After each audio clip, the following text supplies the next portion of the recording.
There's a book that best describes the constant cycle of bad governance, mismanagement, goalpost shifting, and oppression in the Nigerian government system.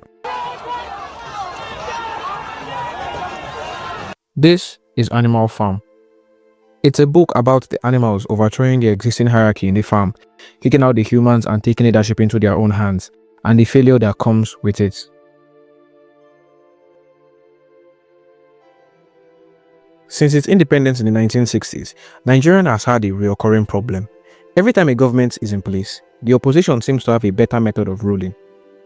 The campaign promises are more effective, extravagant, and outrageous, weaponizing the instability of the economy to gather a revolution or uprising against the ruling party.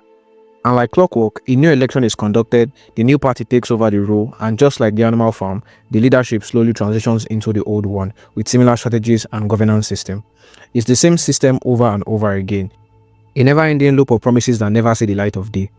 To make sure that we don't just produce food, but we process the food and export it. This is a farm called Nigeria.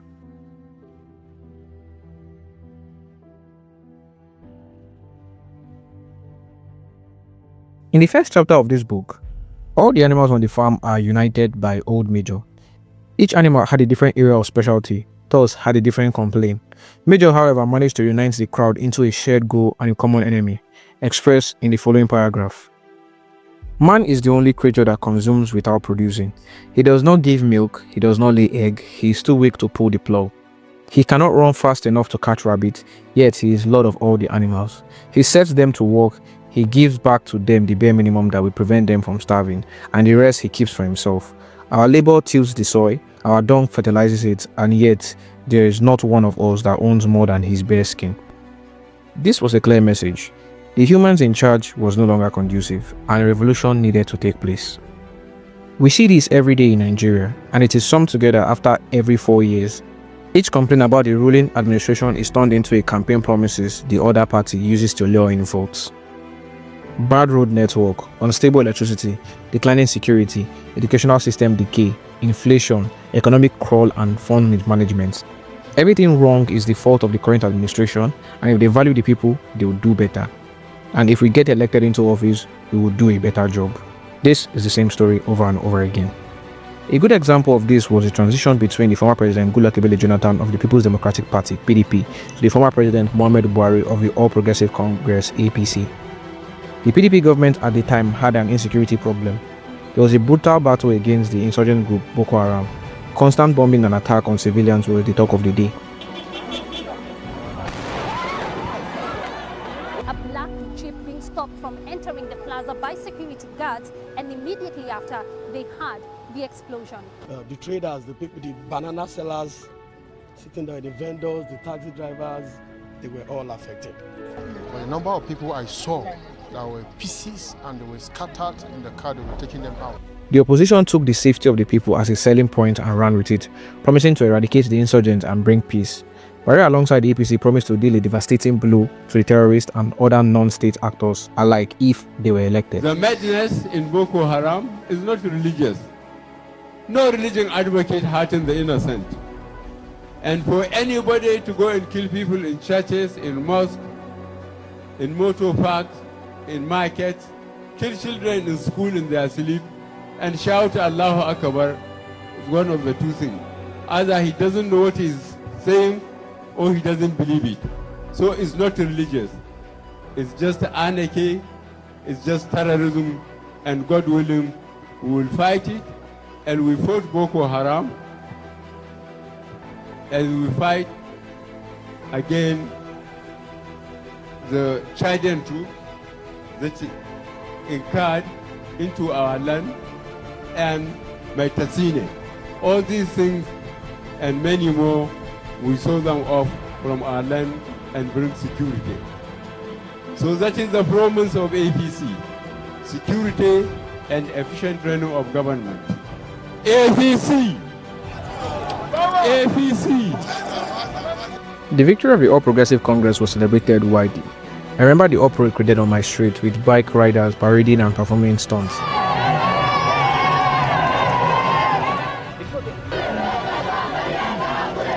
The message was simple and loud. our savior was here. With every new leadership comes expectation, building from the promises made from the previous campaigns. This administration made a lot of them, but on the long run, only a fraction of these promises were accomplished. According to advocacy.ng, after 8 years in office, only 16% of the promises made during the campaigns were kept and fulfilled. Another article on Nairaland listed out that of President Goodluck Ebele Jonathan's campaign. He also did not complete much of them, but I digress.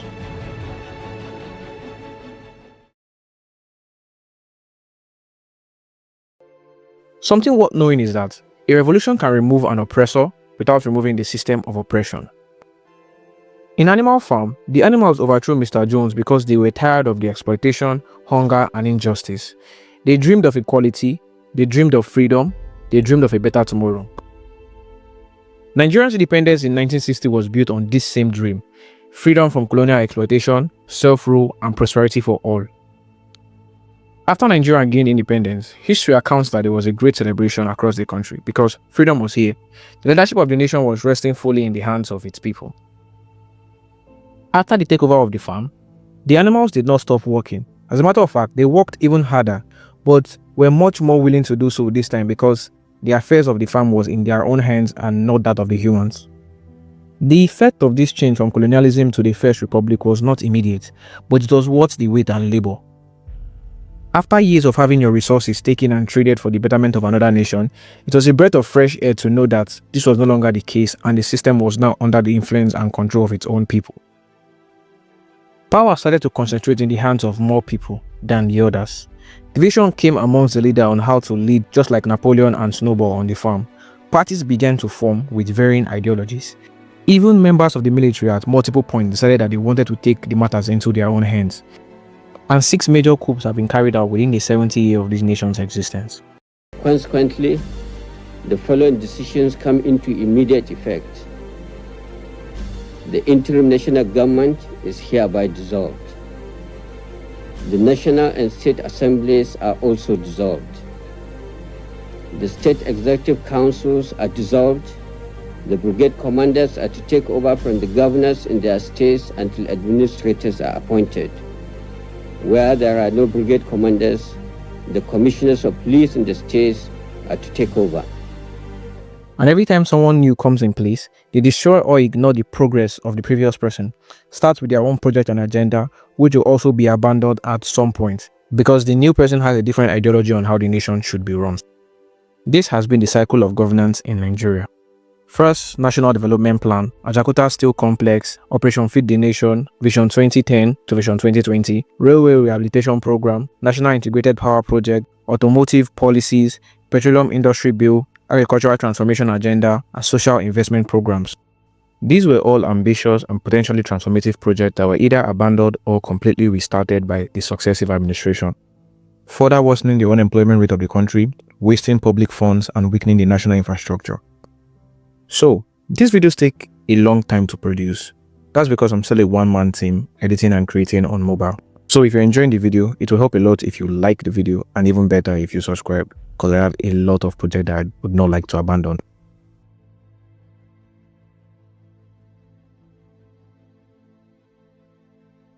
In the animal farm, the first sign of corruption we are introduced to was looting. It's in the form of milk buckets. During their first meeting after the revolution, the cows who had not been milked for almost 24 hours were feeling uncomfortable. Napoleon and the other pigs stepped in and milked them, producing 5 buckets of milk. They sent everyone to the farm to gather hay, and at the end of the day, the bucket of milk seemingly disappeared without a trace. This milk was gotten right in front of everyone, and it also disappeared with no explanation. The animals came to their own conclusion but did not question their whereabouts. In Nigeria, national budgets are passed, funds are allocated, projects are awarded on paper, people are awaiting the implementation, but nothing. Ending 31st day of December 2026, second reading taken. This bill is now committed to the Committee on Appropriation to revert to the Senate in 1 month. By the end of each tenure, the projects are incomplete and the funds have been converted into personal use. Year after year, the Economic and Financial Crime Commission (EFCC) sues previous leaders at various levels of governance for alleged funds mismanagement, looting, and conversion. This has been ongoing for as long as the body was introduced. Some of the notable examples of these alleged cases are Yahaya Bello of Kogi State, Abdul Fattah Ahmed of Kwara State, Willie Obiano of Anambra State, Darius Dixon Ishaku of Taraba State, Timipre Sylvan, Christopher Ekweremadu, Godwin Emefiele of the Central Bank of Nigeria, all facing various degrees of charges for alleged embezzlement of funds and other crimes in that regard. According to Nance Bello, Nigerians are so used to large sums of money disappearing without a trace that smaller amounts don't even make the news.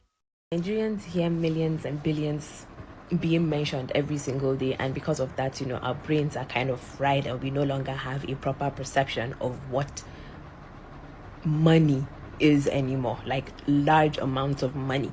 You will hear like a number like 85 million naira and you'll be like, normal government money now, because you're used to hearing someone in the government, someone like an official and an ex-official, whatever, has stolen 700 billion naira, 1 billion naira, 1 trillion naira. You keep hearing all these numbers, so you no longer have a proper perception of what those numbers actually are and what they mean. The reason why I'm talking about this is because I went through, I've been reading through the budget, the proposed budget, right? And the office of the chief of staff is budgeting or is giving a proposed budget of 85 million naira to buy library books and equipment for the office of the chief of staff. 85 million naira to buy library books and equipment for the office of the chief of staff, not the president, not the vice president, not a university, not the Ministry of Education, for the office of the chief of staff. 85 million naira.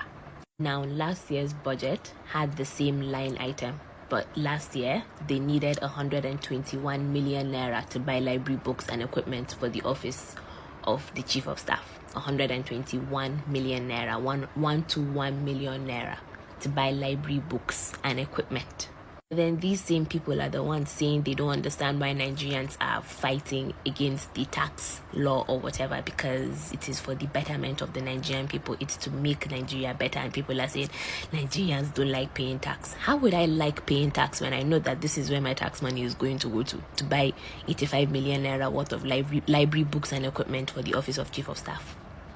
Yes, I know that at the end of the day, it's not really money that they might probably fully spend for it. But then the fact that this is what they are budgeting to spend is saying a lot. The fact that they were crass enough to actually write it down in the official budget as per this is what we want to spend for this thing is so crazy. It's crazy. And another crazy thing, but this is for another video. The amount of money that they want to spend on cars is a little over 40 billion naira, you guys. A good example of this can be found in the financial reports from the NNPLC of 2025. In that report, between 2017 and 2023, 210 trillion naira was unaccounted for in the financial statements. Let that sink in for a bit. Not being able to recognize any other representation from NNPCL at this point in time, and they must provide the 210 trillion. What do you make of that? Leave that thing. They are wasting their time. That money will never come out. 210 trillion naira is not going to come out. That money is gone. Forget it. But so do you know that money actually happens to be, it's higher than the whole debt Nigeria is owing, and they're saying more it's not going to come in. It's more than. If we have that money now, naira be $1 to $1. How can we not account for 210 trillion? And this accumulated from 2017 to 2023. Since APC came into office, thank God they are the one revealing all these things. Thank God they are the one. Imagine the amount of money that have gone down the drain in Nigeria. I was thinking they will call on the Minister of Petroleum to come and explain. As long as they did not do that, and they are not holding anybody accountable, forget it, that money. All this one, they are blowing hot air. Nobody will be held accountable. Nothing. Forget it. When you say calling on the Minister of Petroleum, yes. If you check the time that we're looking at this point in time, from 2017 to 2023, we have the letter President So are we going to, how are we going to go Those on people with this are very particular clever. They are very clarification? clever. That's why I think Nigerian leaders and government officials are notorious for this. A few billion here and there from important sectors responsible for collective growth of the nation, all for new cars, mansion, properties, and securing the well-being of their own bloodlines at the expense of the entire country. An economy cannot grow when accountability is negotiable.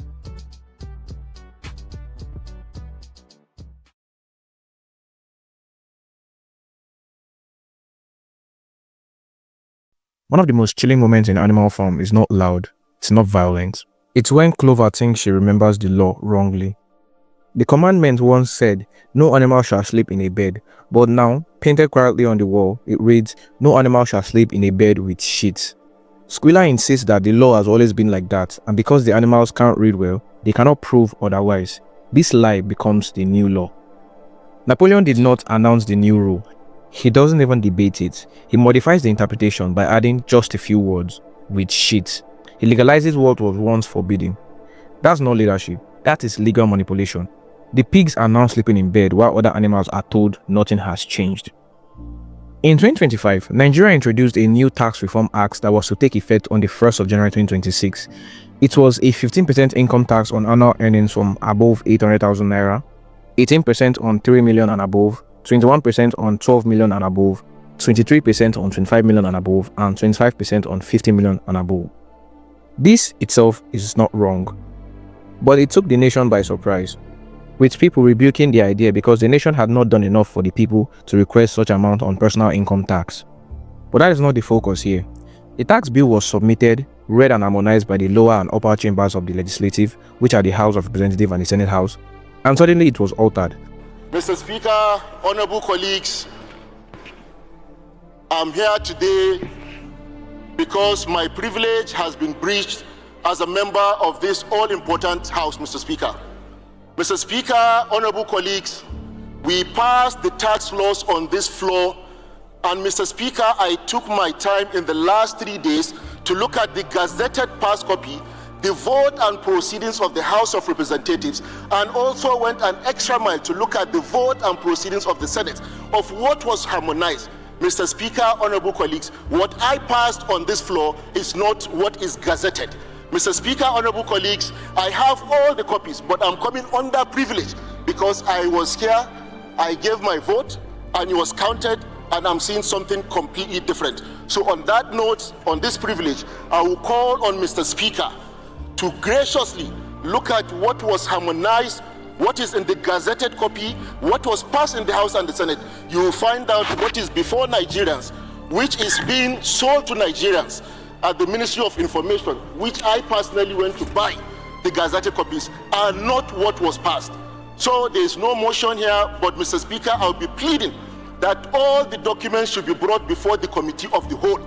The whole members should see what is in the gazetted, should see what they passed on the floor, so that we can make the relevant amendments. Mr. Speaker, this is the breach of the Constitution, this is the breach of our laws, and this should not be taken by this honorable House. Thank you, Mr. Speaker. I so move. Thank you, Honorable Abdul Samad. Your observation is noted and action will be taken. I assure you that. Thank you. In the space between the legislative hearing and the executive signing, things had changed. The gazetted copy that was in circulation was different from what was originally passed. New clauses were added and removed, one of which was the right for the NRS to forcefully seize properties and assets of those who they suspected of evading tax laws without the need for a court order. Also included was a compulsory 20% payment of tax amounts before you can appeal. Here's a list of everything changed in the tax law according to the gazetted copy versus the harmonized.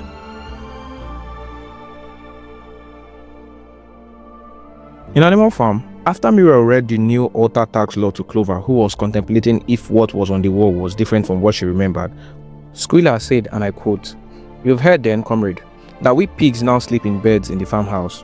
And why not? You did not suppose surely that there was ever a ruling against bed, did you? A bed merely means a place to sleep in. A pile of straw in the store is still a bed, properly regarded. The rule was against sheets, which are a human invention. We have removed the sheets from the farmhouse beds and sleep between blankets, and very comfortable bed they are too, but not more comfortable than we need, I tell you. Comrades, with all the brain work we have to do nowadays, you would not rob us of our repos, would you, comrade?" This is wrong because that was not the original law. Scrilla was enforcing the control of Napoleon on the rest of the animal, and it was working just fine because they were uneducated and could not read for themselves. He was enforcing this law because it favored him. When you can't read or understand your own laws, someone else will read them for you and will use them against you. Let's compare that to what Taiwo Oyedele had to say about this. And 40 regulations, guidelines, and public notices that have been finalized, but we can't release a single one of them because we're still waiting for what is the final version of the Gazette. You know why? Because the Act Authentication Act says whatever the government printer publishes is the evidence of the law that was passed. That government printer published something which we shared, and we said this is the official version. Lawmakers said it's not what they passed. So they said they would do their own gazette. They set up their committee, they did their own review, they did their own gazette. They sent me a copy, soft copy. But that's not what the Authentication Act says. So I sent my staff, go to government printer and go and buy. They went there as of last week, they said it's not ready, that they should wait. So I also told everybody, the NRS, GRB, you to wait, because we can't issue guidelines when we are not 100% certain that this is the final official position. I called my staff this morning, I said, go back there, be following up every day, go there, don't call them, go and sit down there. And I got feedback as I was here that says that, I don't even know whether I should say this one because I don't know what the press will report. But in the interest of accountability and transparency, so my staff told me that they said everything that they printed, the National Assembly collected from them and said they shouldn't sell to anyone, that they want to complete their review. While that is good, it also creates the uncertainty again. So in other words, what I'll say to you is, the explanation we have provided about the law, because all this issue of they've altered, they've not altered, it's not even a lot. There are few items that shouldn't affect the main thing that people need to, nothing about the tax rate, about the tax burden, the filing deadline. So, but this is the best I can say to you as we speak. Hopefully we can get over this sooner rather than later. Thank you. He's asking the nation to continue using the new and explained tax law, even though there's a legal procedure to follow when adding or removing from bills and laws. If any edit is made, the bill has to go through both legislative houses again before going back to the Senate for signing. Now, I need you to carefully listen to this part because it's important. The ability of the National Assembly to summon the NRS for quarterly and annual audits was removed. The maximum reporting threshold for individuals was reduced from 50 million to 25 million and from 250 million to 100 million for businesses. This means if you exceed this amount in monthly transaction, your bank has to report the accounts to the NRS. The right to forcefully seize properties under the suspicion of tax law violation without a court order was added. A compulsory 20% payment of a taxed amount before an appeal was added. I'm not insinuating that this looks like a perfect trap to rake in revenue from unsuspecting Nigerians without repercussion. But I repeat what I said earlier. If you can't read and understand your own laws, someone else will read them for you and will use them against you. These are the few similarities I've mapped out in the first couple chapters of Animal Farm, and I'd like to know your thoughts on it. And please share your corrections if you notice any errors in my research. Animal Farm is a good read and I rediscovered it in my school library a couple weeks ago. I think you should check it out if you have the time. Back to the real talk. Why am I making this video? Well, Nigeria has been in the same cycle of governance for ages now, and the next elections are around the corner. I think it's time we look beyond the petty promises for an overhaul that we are fed every 4 years and start to listen to the actual plans these potential leaders have in place to solve our problems. The politics of a nation will decide what the prayer point of its citizens are. Put that at the back of your mind somewhere. I'll be honest with you, I did not plan on how this video was going to end, so I'm just going to freestyle it. Hit the like button if you enjoyed this video and share it to someone who needs to be enlightened about the current ruling situation of Nigeria. Also subscribe to be a part of our growing community. Stay safe out there, drink a lot of water, I love you all. Peace.